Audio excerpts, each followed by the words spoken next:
Ыстаның бір-ике қол харакәте һәм матур бөдрәләр әзер.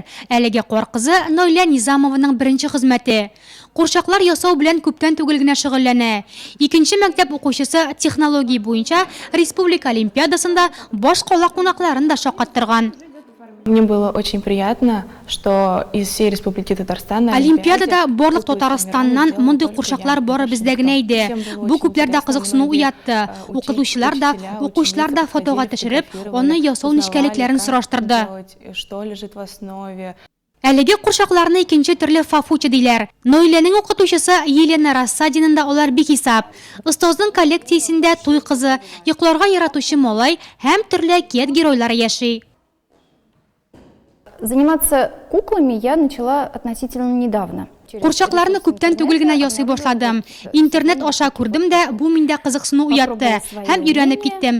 Кыска гына вакыт эчендә курчакларым шактый җыелды. Алар халыкта зур кызыксыну уятты. Күпләр бүләккә алалар.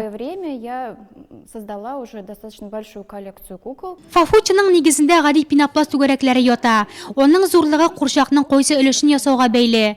Тышы фоамиран дигән материал. Аны икенче төрле эластик замша диләр. Фоамиран шактый сыгылмалы, ләкин билгеле бер формага китерү өчен аны утюг белән җылытырга кирәк. Он пластичным становится от нагрева еще. То есть вот с помощью утюга, вот таким образом мы его нагреваем. Так, и вот таким движением мы натягиваем его на шарик. Теперь, чтобы вот эту заготовку нужно приклеить, значит, по контуру приклеить на этот пенопластовый шарик.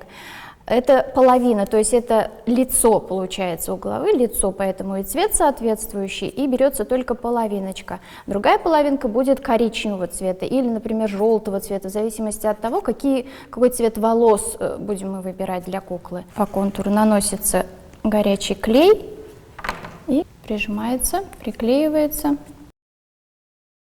Кулганы иҗат эше. Курчакның күзләре, чәчләре ясала, тиешле кием сайлана. Бизәү өчен төрле декоратив әсбаплар да ярап куя. Фафуча курчакларының үзенчәлеге шунда, алар зур башлы, зур күзле һәм зур аяклы булырга тиеш. Кулганы останың фантазиясеннән тора.